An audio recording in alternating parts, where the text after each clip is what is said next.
Assalamualaikum warahmatullahi wabarakatuh. Shalom, Om Swastiastu, Namo Buddhaya, salam kebajikan bagi kita semua. Perkenalkan, saya Victor Mandria Pandunusa dari kelas A, Reknil. Dengan NIM 2101019914068.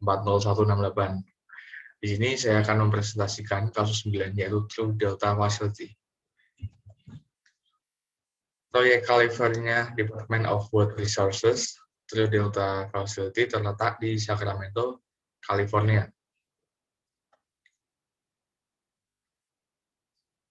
Kemudian laporan rekayasa nilai untuk California Department of Water Resources True Delta Facility di Sacramento, California ini menyajikan hasil studi rekayasa nilai yang dilakukan oleh Strategic Value Solutions Inc.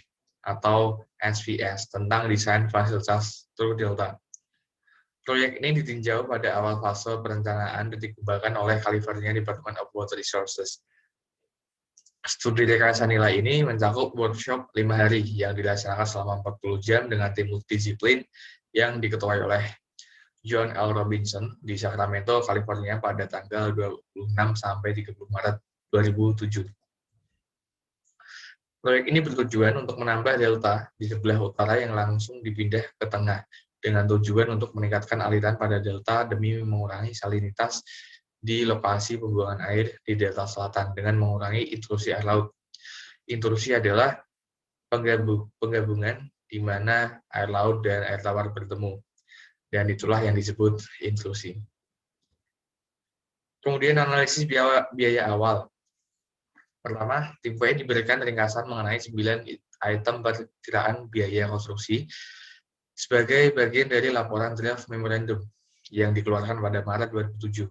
Selain itu, perkiraan terperinci yang lebih baru disiapkan oleh Water Resources Department of California yang disediakan untuk mendukung angka-angka ini. Sebuah dokumen berjudul Sistem Kanal by Delta berarti fasilitas terisolasi perkiraan dari biaya konstruksi yang dikeluarkan pada Agustus 2006 juga disediakan. Kemudian, kedua dokumen ini dibandingkan dengan informasi biaya lain yang disediakan oleh berbagai anggota tim keseluruhan biaya tipe building rock. Kemudian dipilih untuk dikembangkan menjadi struktur pengambilan atau fiskrim, stasiun pompa, berbagai macam jembatan, beragam sipon, biaya kanal per mil, dan struktur pengeluaran atau outlet. Kemudian, berdasarkan harga kuartal kedua 2007, perkiraan biaya konstruksi sebesar 443.900.000 US dollar. Perencanaan fokus permasalahan. Fokus bahasan tim proyek ini diberikan kepada tim value engineering. Pertama yaitu struktur pengambilan air baru di Hood, California untuk menarik 4.000 CFS dari Sungai Sacramento. Kedua, struktur pengambilan air yang baru ini harus memiliki struktur trash rack dan fiskrim berbentuk V atau G gergaji dan fitur bypass ikan. Kecepatan pendekatan desain untuk harus PSPS, FVS. Kemudian tiga, stasiun pompa harus dibangun sebagai bagian dari struktur pengambilan air untuk menarik kebutuhan 4.000 CFS yang diperlukan. Air akan dikirim dari Hood, California ke South Fork dari Sungai McComane di dekat pertemuan dengan Snodgrass Road oleh kanal baru. Kemudian di ujung hilir kanal harus terdapat struktur outlet yang berpagar untuk menghindari ikan-ikan berenang ke arah hulu di stasiun pompa. Rekomendasi VA, pertama direkomendasi pada CF4, CF10, ABC, CF15, CF19, dan 38, dan CF38, dengan pemodelan tambahan untuk menilai dampak hidraulik dan dampak pada pengurangan salinitas. Kemudian tujuan dari penilaian ini adalah untuk lebih mengurangi jumlah alternatif yang akan dievaluasi dalam bahasan studi kelayakan. Pertama ada CF04, solusi ini mengusulkan untuk mengalihkan air pada Hood, California, dan channel terbuka ke Snodgrass Slough di McCormick-Williamson Tract, yaitu low slope. Konsep alternatif mengurangi jejak pengangkutan dan memperpendek saluran diharapkan terjadi reduksi estimated cost pada bagian pompa dengan biaya yang lebih rendah. Berikut adalah gambar dengan keterangannya. Rekomendasi awal, mengalihkan 4.000 CFS air dari Sungai Sacramento di Hood, California untuk dilepaskan di South Fork dari Sungai McComane di Beaver Slough menggunakan saluran trapezium, seperti yang ditujukan dalam memorandum TDF. Alternatifnya adalah Mengurangi jejak pengangkutan dan mempersingkat saluran. Pengurangan isi serupa diharapkan pada pompa dengan biaya yang jauh lebih murah. Menerapkan langkah-langkah yang layak untuk mengurangi penambahan saluran. Meminimalkan akuisisi jalan dan biaya lingkungan sosial ekonomi. Kelebihan mengurangi biaya dengan cara mengeliminasi 40% pajak saluran, 2 sipon, dan 1 jembatan. Mengurangi dampak kerusakan lingkungan, menghilangkan pemotongan fasilitas dan operasi agrikultural, menghilangkan kebutuhan untuk membahas kendala-kendala yang pasrah mengenai gedung, flow banjir, dan melindungi peningkatan infrastruktur yang berada di sepanjang koridor kanal periferal. Kurangannya adalah mengurangi manfaat dari kualitas air, kemudian mengarahkan aliran air ke wilayah yang memiliki kendala hidrologi, kemudian penjajaran kanal periferal digunakan untuk proyek lain, dan akan mengakibatkan backwater di sisi dan mengurangi kapasitas untuk mengalihkan aliran air sungai di Sacramento. Kemudian CF10, di sini terdapat alternatif yang dipilih dari rekomendasi CF10, kemudian akan dikembangkan menjadi 3 alternatif, yaitu ABC, yang akan mengarahkan pembuangan air ke Sungai Macomney Southcrest Flow dan South Fork pada Sungai Macomney. Berikut adalah gambarnya. Kemudian dampak masing-masing alternatif akan memberikan pengurangan biaya proyek yang cukup signifikan. Kemudian pengurangannya memerlukan right of way dan dampak lingkungan dan ekonomi yang terkait.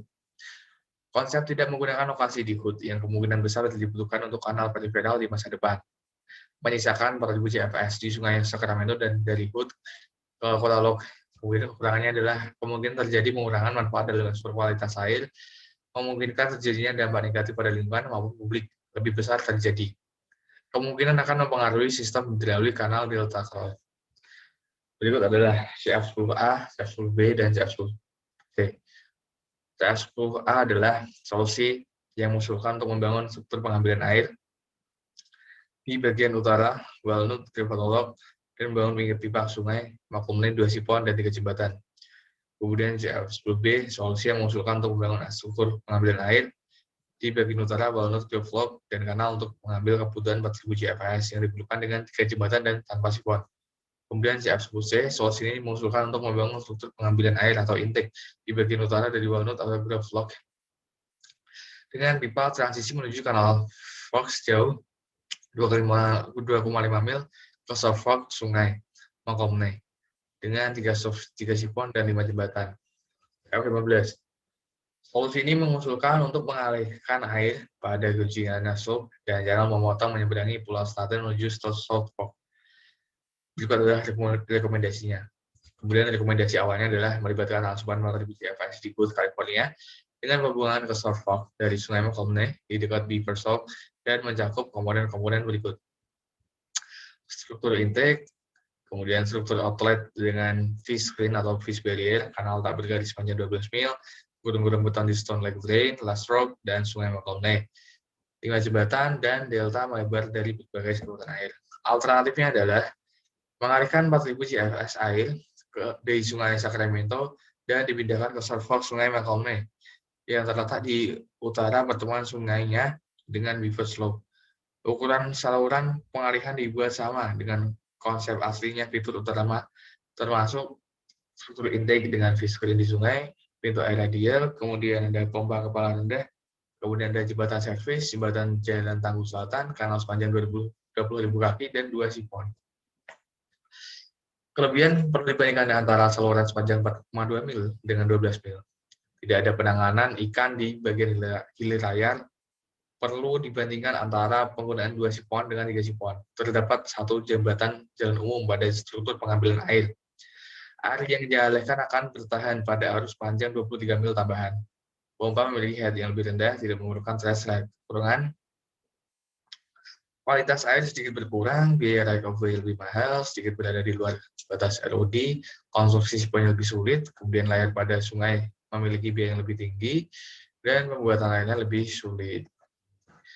CF19, solusi ini mengusulkan untuk mengalirkan air pada banyak lokasi, yaitu Snodgrass Slope, Middle Slope, Open Up DCC, dan Georgiana Slope, dan Hood menuju Stone Lake. Berikut adalah gambarnya rekomendasi. Rekomendasi awal melibatkan asupan 4.000 CFS di Hood, California dengan pembuangan ke South Fork dari Sungai Macomney di dekat Beaver Slope dan mencakup komponen-komponen berikut. Struktur intake, struktur outlet, kanal tak bergaris sepanjang 12 mil, gorong-gorong beton, 5 jembatan jalan delta melebar dari berbagai saluran air. Alternatifnya menyediakan pengalihan air di beberapa lokasi yang memiliki kapasitas pengalihan gabungan hingga 4.000 CFS. Lokasi, ukuran atau kapasitas, dan konfigurasi masing-masing pengalihan akan dikembangkan berdasarkan kapasitas saluran penerima hilir yang ada, jarak ke saluran penerima, kendala lingkungan, kondisi lokal, dan kemampuan untuk memenuhi peningkatan kualitas air tujuan. Kelebihan saluran pembuat lebih pendek dan lebih kecil, kapasitas hilir untuk menerima air lebih besar, kemudian dapat mengurangi atau menghilangkan pompa, memiliki fleksibilitas dan keadaan yang lebih bagus, memvariasikan pada sirkulasi atau pola aliran delta, kemungkinan memiliki biaya yang lebih rendah, kemudian perawatan daratan untuk seluruh existing, misalnya untuk keperluan agrikultural, menjaga lokasi di HUT untuk keperluan konstruksi di masa yang akan datang. Kekurangannya adalah biaya operasional dan pemeliharaannya lebih tinggi, kurang ekonomis, dapat terjadi pembesaran pada saluran-saluran existing, kemudian kemungkinan besar terjadi kualitas air yang lebih kecil dibandingkan alternatif yang dimiliki Department of Water Resources. Kemungkinan terjadi lebih banyak backwater di lokasi peralihan existing, yaitu di GCC dan Georgiana Slope. Kemudian ada CM38, di sini solusi ini mengusulkan untuk memperbesar kapasitas pada DCC dan mengawasi aliran airnya sepanjang 12.000 CFS atau 4.000 CFS, serta menambah fish screen. Berikut adalah gambar rekomendasinya. Kemudian rekomendasi awal adalah studi yang telah dilakukan yang mengasumsikan bahwa DCC terbuka penuh selama periode akhir Juli hingga awal November.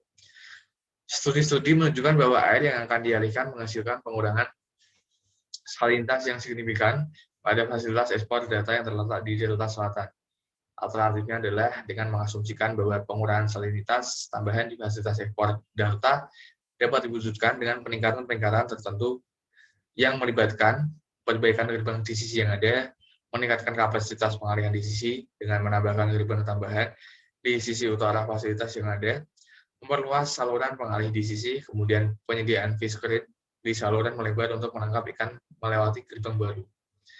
Kelebihan meningkatkan keandalan peralihan air menuju ke fasilitas delta, menambahkan fleksibilitas di fasilitas pengoperasian dengan mengontrol salinitas di fasilitas pengeluaran air, kemudian lalu lintas kapal di wilayah terkait tidak terpengaruh sehingga tidak memerlukan mitigasi.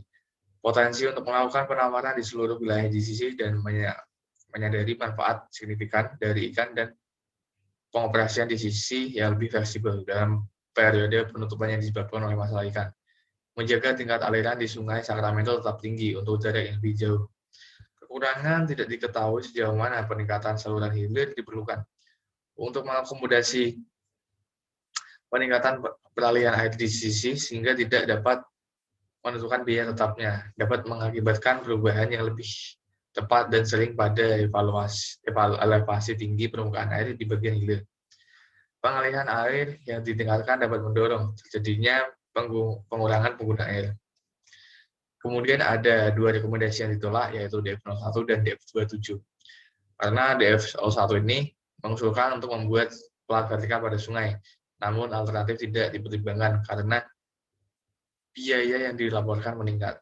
Sedangkan untuk DF7 mengusulkan untuk menyediakan track dan gulung-gulung di bawah tanggul untuk menghubungkan dengan gerbang utama yang diikuti dengan kanal yang berisi saringan dan stasiun pompa. Namun sekali lagi pertimbangan tidak dipertimbangkan untuk dikembangkan lebih lanjut karena membutuhkan beberapa persyaratan untuk perizinan. Studi rekayasa nilai yang dilakukan pada fase prastudi menimbulkan bahwa berdasarkan evaluasi yang didapat pada saat ini, konstruksi proyek fasilitas delta truk dimungkinkan dengan risiko rekayasa yang dapat diterima dengan perkiraan proyek sebesar $360 juta. Kesimpulannya adalah hasil studi rekayasa nilai yang dilakukan oleh tim value engineering untuk proyek fasilitas truk delta ini memiliki beberapa alternatif yang dipertimbangkan untuk menekan biaya konstruksi awal proyek. Berdasarkan hasil evaluasi dari pertimbangan, dilakukan rekomendasi yang berfokus pada lokasi lain, di mana Sungai Sacramento dapat dialihkan, yang dapat mengurangi biaya konstruksi secara substansial. Terima kasih. Kurang lebihnya mohon dimaafkan. Sekali lagi, terima kasih banyak.